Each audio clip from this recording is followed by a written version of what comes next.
Sir Darshan actually ಒಳ್ಳೆ ಮನುಷ್ಯ. ಯಾಕೆಂದರೆ ಅವ್ರೇನು ಮಾಡಿಲ್ಲ, ಸುಮ್ಮನೆ ಇವ್ರು ಏನೇನೋ ಹೇಳ್ತಾ ಇದ್ದಾರೆ. ಫಸ್ಟ್ ಆಫ್ ಆಲ್ ಅವನು ರೇಣುಕಾ ಸ್ವಾಮಿನ ಯಾರು ಅಮಾಯಕ ಅಂತಾರೆ. ಏನು ಸರ್ ಅಮಾಯಕ? ವೈ ಅನ್ನೆಸೆಸರಿ ಯಾವುದೋ ಒಂದು ಹೆಂಗ್ಸ್ ಬಗ್ಗೆ ಅಥವಾ ಯಾವುದೋ ಒಂದು ಹುಡುಗಿ ಬಗ್ಗೆ ಎಲ್ಲ ಅದನ್ನು ತೋರಿಸಿ ಮಾಡಿ ಅವ್ರ ಬಗ್ಗೆ ಎಲ್ಲ ಕನಿಕರ ತೋರಿಸ್ತಾರೆ. ಬಾಸ್ ಬಗ್ಗೆ ಏನೋ ಹೇಳೋದು, ಹಿಂಗೆ ಮಾಡಿದ್ರು ಹಂಗೆ ಮಾಡಿದ್ರು ಅಂತಾರೆ. So that is not at all proper. And ಎಷ್ಟೆಷ್ಟು ಒಳ್ಳೆ ಕಾರ್ಯ, ಒಳ್ಳೆ ಕೆಲಸ ಮಾಡಿದ್ದಾರೆ, ಅದ್ರ ಬಗ್ಗೆ ಒಬ್ಬರು ಏನು ಮಾತಾಡಲ್ಲ. ಆ ಮನುಷ್ಯ ಯಾರಿಗಾರ ನೋವು ಅಂದರೆ ಎಲ್ಲ ಬಿಟ್ಬಿಟ್ಟು ಫಸ್ಟ್ ಹೋಗೋದೇ ಅವರು. ನಮ್ಮ ಕನ್ನಡ ಇಂಡಸ್ಟ್ರಿಯಲ್ಲಿ ಅವ್ರು ಇಲ್ಲ ಅಂದರೆ ಇಲ್ಲವೇ ಇಲ್ಲ. ಆ್ಯಕ್ಚುಲಿ ಡಿ ಬಾಸ್ ಅಂದರೆ ಅವರು ಈಸ್ ರಿಯಲಿ ಗಾಡ್ ಅಂತ ಮನುಷ್ಯ ಇರಲ್ಲ. ಓಕೆ ಸರ್, ಇಷ್ಟು ಫ್ಯಾನ್ಸ್ ಫಾಲೋಯಿಂಗ್ ಹೊಂದಿದ್ದಾರೆ ಅವರು. ಈ ನಿಮ್ಮಂತರ 1000 ಜನ ಫ್ಯಾನ್ಸ್ ಇರ್ತಾರೆ ಅಲ್ಲ, ಇಷ್ಟೆಲ್ಲ ಲಕ್ಷಾಂತರ ಕೋಟಿ ಅಂತ ಜನ ಇದ್ದಾರೆ. ಡೆಫಿನೆಟ್ಲಿ ಅಂತವ್ರನ್ನ ಅಷ್ಟು ಈಸಿಯಾಗಿ ಅರೆಸ್ಟ್ ಮಾಡಲ್ವ ಸರ್? ಏನು ತಪ್ಪಿಲ್ಲ ಅಂದ್ರು? ತಪ್ಪಿಲ್ಲ, ಅದಕ್ಕೆ ಹೇಳ್ತಾ ಇದೀನಲ್ಲ, ಕಾನೂನು ಅಂತಾರೆ. Okay, agreed.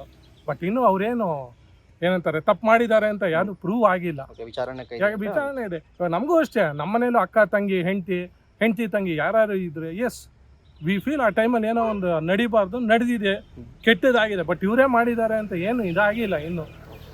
ಇನ್ವಾಲ್ವ್ಮೆಂಟ್ ಇದೆ ಅಂದ್ಬಿಟ್ಟು ಪ್ರೂವ್ ಆಗಿದೆ, ಅವ್ರು ಇದ್ರು, ಒಂದಷ್ಟು ಸಾಕ್ಷಿಗಳು ಸಿಕ್ಕಿದೆ. ಅಲ್ಲ, ಇನ್ವಾಲ್ವ್ಮೆಂಟ್ ಇದೆ ಅಂದ್ರೆ ಯಾರಿಗೆ ಆಗಲ್ಲ ಸರ್? ಇವಾಗ ನಾನೇ ಫಾರ್ ಎಕ್ಸಾಂಪಲ್ ನನ್ನ ಹೆಂಡತಿ ತಂಗಿನೇ ಇರ್ಬೋದು. Okay, I might have an affair with somebody. But ಆ ಥರ ಮಾತಾಡಿದಾಗ ನನಗೂ ಅದು ಪ್ರೊವೋಕ್ ಆಗೇ ಆಗುತ್ತೆ. ಆಸ್ ಎ ಹ್ಯೂಮನ್ ಬೀಯಿಂಗ್ ನಾನು ಉಪ್ಪು ಖಾರ ತಿನ್ನೋ ಮನುಷ್ಯ, ನಾನು ಐ ಕಾಂಟ್ ಟಾಲರೇಟ್. ಅವ್ರ ಮನೇಲೆ ಹಂಗಾಗಿದ್ರೆ ಬಿಟ್ಟಿರೋರು. ಅಂಡ್ ಮೋರ್ ಅವ್ನ ಕೆಲಸ ಏನಿತ್ತು, ಅವ್ನ ಹೆಂಡತಿ ಪ್ರೆಗ್ನೆಂಟ್ ನೋಡ್ಕೊಂಡು ಬಾಯಿ ಮುಚ್ಕೊಂಡಿದ್ದರೆ ಕೆಲಸ ಆಗಿರೋದು. ಅನ್ನೆಸೆಸರಿ ಯಾವುದೋ ಒಂದು ಹೆಂಗ್ಸು ಯಾರೋ ಒಂದು ಇದಕ್ಕೆ ಮಾಡಬಾರ್ದು. ಅವ್ರ ಬಗ್ಗೆ ಏನು ಎಲ್ಲ ಕನಿಕರ ತೋರಿಸ್ತಾರೆ. ಬಾಸ್ ಬಗ್ಗೆ ಏನಿಲ್ವಾ? ಹಂಗಾರೆ ಅವ್ರು ಮಾಡಿರೋದು ಏನೂ ಇಲ್ವಾ? ಕನ್ನಡಕ್ಕವ್ರಿಗೂ ಎಲ್ಲರೂ ಬೇರೆ ಹೀರೋಗಳು ಅವ್ರವ್ರು ನೋಡ್ಕೋತಾರೆ. ಡಿ ಬಾಸ್ ಹಂಗಲ್ಲ. ಇಂಡಸ್ಟ್ರಿ ಯಾರ ಅಪ್ಪನ ಮನೆಯದು ಅಲ್ಲ ಅಂತಾರೆ. ಎಲ್ಲ ನಾಳೆ ನನ್ಗೆ ಈ ವಯಸ್ಸಲ್ಲಿ ಐ ಆಮ್ ಆಲ್ರೆಡಿ 65, ಇವತ್ತು ನಾನು ನಾಳೆ ಹೋದ್ರು ಬನ್ನಿ ಸರ್ ನೀವು ದೊಡ್ಡವರು ಅಂತ ನಮಗೆ ರೆಸ್ಪೆಕ್ಟ್ ಕೊಟ್ಬಿಟ್ಟು ನಮ್ಗೊಂದು ಚಾನ್ಸ್ ಕೊಡ್ತಾರೆ. ಅಂತ ದೇವ್ರಂತ ಮನುಷ್ಯ ಆತ. ಅಂಥವ್ರಿಗೆ ಹಿಂಗೆ ಮಾಡ್ತಾರಲ್ಲ, ಒನ್ ಆಫ್ ದಿ ವರ್ಸ್ಟ್ ಇದು. ಅಲ್ಲ, ಇಷ್ಟು ಮುಂದುವರಿಬಾರ್ದಿತ್ತು ಅಂತ ಅನ್ಸಲ್ಲ ನಿಮಗೆ? ಅಂತ ಅಷ್ಟು ಒಂದು ಪೊಲೀಸರಿಗಾಗಿರ್ಬೋದು, ಏನೇ ಆಗಿರ್ಬೋದು, ಆ ಒಂದು ಪವರಲ್ಲಿ ಅವ್ರಿಗೆ ಅಲ್ಲೇ ಏನಾದರೂ ಮಾಡಿಸ್ಬೋದಿತ್ತು ಸರ್. ಅದೇನಾಗುತ್ತೆ ಅಂದರೆ ಫ್ರಾಕ್ಷನ್ ಆಫ್ ಎ ಸೆಕೆಂಡ್. ಯಾಕೆಂದರೆ ಒಂದು ಸಿಚುವೇಶನಲ್ಲಿ ನೀವು ಹೆಂಗೆ ರಿಯಾಕ್ಟ್ ಮಾಡ್ತೀರಾ, ನಾನು ಹಂಗೆ ರಿಯಾಕ್ಟ್ ಮಾಡಬೇಕು ಅಂತ ಇಲ್ಲ. ಸೊ ಆ ಟೈಮಲ್ಲಿ ನಮ್ಗೆ ಏನು ಅನ್ಸ್ಬಿಡತ್ತ, ಅದು ತಡ್ಕೊಳಕ್ಕಾಗಲ್ಲ. ಬಿಕಾಸ್ ಇಂಗ್ಲೀಷಲ್ಲಿ ಒಂದು ಸೇಯಿಂಗ್ ಇದೆ, one man's poison is another man's poison ಅಂತ. ಅವ್ನಿಗೆ ಅದು ಪಾಯಸ ಇದ್ದಂಗೆ ಇರ್ಬೋದು ಅವ್ನು ರೇಣುಕಾ ಸ್ವಾಮಿಗೆ. ನಮಗದು ನನ್ನ ಹೆಂಡತಿ ಅಥವಾ ನಾನು ಯಾರೋ ಒಬ್ಳ ಜೊತೆ ಇದ್ದೀನಿ ಅಥವಾ ಅವಳು ನಾನು ಮದುವೆ ಆಗಿದ್ದೀನಿ. Okay, she might be my second wife. If people talk about her I can withstand. So black and blue I will give her back. But ಮದುವೆ ಆಗಿದ್ದೀನಿ ಅಂತ ಅವ್ರು ಎಲ್ಲೂ ಹೇಳ್ಕೊಂಡು ಇಲ್ಲ ಪರವಾಗಿಲ್ಲ. ನನ್ನ ಫ್ರೆಂಡು ಸರ್, ಈಗ ನನ್ನ ಫ್ರೆಂಡೇ ಇಟ್ಕೊಳ್ಳಿ ಸರ್. ಈಗ ನಾನು ಅಷ್ಟೇ, ನಾನು LIC ಏಜೆಂಟು. ನನ್ನ ಜೊತೆ ಯಾರಾದ್ರು ನನ್ನ ಕೊಲೀಗು, ನನ್ನ ಜೊತೆ ಯಾರಾದ್ರು ಇರ್ತಾರೆ. Okay, if she is close to me, if somebody does some harm, I can withstand sir. ನಾನು ಡಿ ಬಾಸ್ ಅಭಿಮಾನಿನೇ. ನನಗೂ ಅವ್ರಿಗೆ ಹೆಂಗೆ ರೋಷ ದ್ವೇಷ ಇದೆ, ನಮಗೂ ಹಂಗೆ ಬಂದ್ಬಿಡುತ್ತೆ. So I also might react in the same way. ಅಂದಷ್ಟು ಹಿಂಗೆ ಮೀಡಿಯಾದವ್ರೇ, ನ್ಯೂಸ್ ಅವ್ರು ಹೇಳ್ತಾರೆ, ಫ್ಯಾನ್ಸ್ಗಳು ಇನ್ನು ಎಜುಕೇಟೆಡ್ ತರ ಮಾತಾಡಲ್ಲ, ಅವ್ರು ತಪ್ಪು ಮಾಡಿದ್ರು ಅವ್ರನ್ನೇ ವಹಿಸ್ಕೊಂತಾರೆ ಅಂತ. ಅವ್ರಿಗೆ ಏನು ಹೇಳ್ತಾರೆ? Definitely educated. ನಾವು the other part media is not talking. Renuka Swamy ತಪ್ಪಿದೆ ಇವ್ರದ್ದು. Okay, agreed. ನೀನು ಅವ್ನು ಸ್ಟಾರ್ಟೇ ಮಾಡದೇ ಇದ್ದೀರಾ, why D boss would have gone there?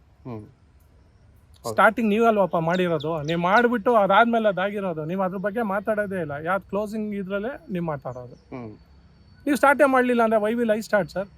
ನೀವು ಈ ಕಡೆಯಿಂದ ರೆಸ್ಪೆಕ್ಟ್ ಕೊಟ್ಟು ಹಲೋ ಸರ್ ಅಂದರೆ the same thing will come to you back. Hi sir, how are you ಅಂತ ಹೇಳ್ತೀವಿ. ಏನಯ್ಯ ಅಂತ ನಾವು ವಾಪಸ್ ಅದಕ್ಕಿಂತ ಜ್ವರ ಏನೋ ಅಂತ ಕೇಳ್ತೀವಿ. ಆ ಕಡೆಯಿಂದ ಏನು ಬರುತ್ತೋ ಹಂಗೆ. Newton's third law, for every action there is an equal and opposite reaction ಅಷ್ಟೇ. ಹೌದಾ ಸರ್? ಫ್ಯಾನ್ಸ್ ಅವ್ರು ಸಪೋರ್ಟ್ ಇದ್ದಾನೆ ದರ್ಶನ್ ಅವ್ರು ಹಿಂಗಾಗಿದ್ದಾರೆ ಅಂದ್ಬಿಟ್ಟು ಒಂದು ಖಂಡಿತ ಆ ಥರ ಅಲ್ಲ. ಸಿಚುವೇಶನ್ ಸರ್ ಅಷ್ಟೇ. ನಾನು ಹೇಳಿದ್ನಲ್ಲ, ಒಬ್ಬೊಬ್ಬರು ಸಿಚುವೇಶನಲ್ಲಿ ಒಬ್ಬೊಬ್ರು ರಿಯಾಕ್ಷನ್ ವಿಲ್ ಬಿ ಡಿಫ್ರೆಂಟ್. ಕೆಲವರು ಒಂಥರ ಆರ್ಡಿನರಿ ಆಗಿರ್ಬೋದು, ಕೆಲವ್ರಿಗೆ ಜಾಸ್ತಿ ಕೋಪ ಇರ್ಬೋದು. ನಮ್ಮ ಮೆಂಟಾಲಿಟಿನೂ ಅಷ್ಟೇ, ನಾವು ಕೋಪದವ್ರೆ. ನಾವು ಯಾವತ್ತೂ ಸೈಲೆಂಟ್ ಆಗಿರಲ್ಲ. ನಮ್ಮ ಪಾಡಿಗೆ ನಾವು ಇರ್ತೀವಿ. ಸುಮ್ಮನೆ ಬೇಡ ಅಂತ ಬಂದರೆ ಏನು ಮಾಡೋಕ್ಕಾಗಲ್ಲ. ತಂಟೆ ಬಂದಾಗ ಹಿಂಗೆ ಆಗತ್ತೆ. ಓವರ್ ಆಲ್ ಈ ಪ್ರಕರಣದ ಬಗ್ಗೆ ಏನು ಹೇಳ್ತೀರಾ? ಅದೇ ಜಸ್ಟಿಸ್ ಸಿಗಬೇಕು. ಓಕೆ, ಅಕಸ್ಮಾತ್ ದರ್ಶನ್ ಅವರು ತಪ್ಪು ಮಾಡಿದ್ದಾರೆ ಅಂತಾನೆ ಪ್ರೂವ್ ಆದರೆ ಅವಾಗ ನೋಡೋಣ ಸರ್. ನನಗೆ ತಿಳಿದಂಗೆ ನಮ್ಮ ಮನೆ ದೇವರು ಅಂಬಾಭವಾನಿ, ನಮಗೆ ತಿಳಿದಂಗೆ ಹಂಗೆ ಆಗಿರಲ್ಲ. ಆ ಮನುಷ್ಯಂಗೆ ಯಾವಾಗಲೂ ತಾಯಿ ಅಭಿಮಾನ, ಎಲ್ಲ ಕಡೆ ಸಹಾಯ ಇದೆ. ನಮ್ಮಂಥವ್ರಿಗೆ ಎಷ್ಟೋ ಜನ ಸಹಾಯ ಮಾಡಿದ್ದಾರೆ. ಅಂಥ ವ್ಯಕ್ತಿ ಖಂಡಿತ ಭಗವಂತ ಇದ್ದಾನೆ, ಕಾಪಾಡ್ತಾರೆ. ಆ ತಾಯಿ ಕಾಪಾಡ್ತಾರೆ, ಚಾಮುಂಡಿ. ಆಗುತ್ತೆ, ವಾಪಸ್ ಹೊರಗಡೆ ಬರ್ತಾರೆ ಡೆಫಿನೆಟ್ಲಿ. ಓಕೆ, ನೆಕ್ಸ್ಟ್ ಅವ್ರದ್ದು ಡೆವಿಲ್ ಮೂವಿ ಬರ್ತಾ ಇದೆ, ಸಪೋರ್ಟ್ ಹೆಂಗಿರುತ್ತೆ ನಿಮಗೆ? 100 ಅಲ್ಲ sir, 200%. Okay, I am always with him. ಅಂದ್ರೆ ಒಂದಷ್ಟು ಜನ ಫ್ಯಾನ್ಸ್ಗಳು ಕಮ್ಮಿ ಆಗ್ಬಿಟ್ಟಿದ್ದಾರೆ ಈ ಪ್ರಕರಣ ಆದ್ಮೇಲೆ. ಎಲ್ಲ ಇವ್ರು ಹೇಳ್ತಾ ಇದಾರೆ ಸರ್, ಯಾರು ಹೇಳಿ, ನಮ್ಮ ಬಾಸ್ ಬರ್ಲಿ ಆಚೆ ಗೊತ್ತಾಗತ್ತೆ ಎಷ್ಟು ಜನ ಇದ್ದಾರೆ ಅಭಿಮಾನಿಗಳು ಹೆಂಗಿದ್ದಾರೆ ಅಂತ. ಒಂದಷ್ಟು ಕನ್ನಡ ಸಿನಿಮಾಗಳನ್ನ ಬಾಸ್ ರಿಲೀಸ್ ಆಗೋವರೆಗೂ ನೋಡಲ್ಲ ಅಂದ್ಬಿಟ್ಟು ಒಂದಷ್ಟು ಫ್ಯಾನ್ಸ್, ಇನ್ಕ್ಲೂಡಿಂಗ್ ನಾವು, ಎಸ್ ನಾವು ಅದಕ್ಕೆ ಹೇಳೋದು, ಬಾಸ್ ಬಂದ್ ಹೇಳ್ಬೇಕು ನೀವು ನೋಡ್ರಿ ಉದ್ಧಾರ ಮಾಡಿ ಅಂತ. ನಾವ್ ಹೇಳಿಲ್ಲಲ್ಲ, ದೇವ್ರು, ನಾವ್ ಭಕ್ತರು, ದೇವ್ರ ಏನ್ ಆಶೀರ್ವಾದ ಮಾಡ್ತಾರೋ ಭಕ್ತರು ಹಂಗ್ ರಿಯಾಕ್ಟ್ ಮಾಡ್ತೀವಿ. ಅಲ್ಲಿವರೆಗೂ ನೋಡಲ್ಲ ಹಂಗ ಕನ್ನಡ ಸಿನಿಮಾಗಳು ಯಾವ್ದು? ಖಂಡಿತ ನೋಡಲ್ಲ. ಜೈ D boss. Thank you sir. Thank you.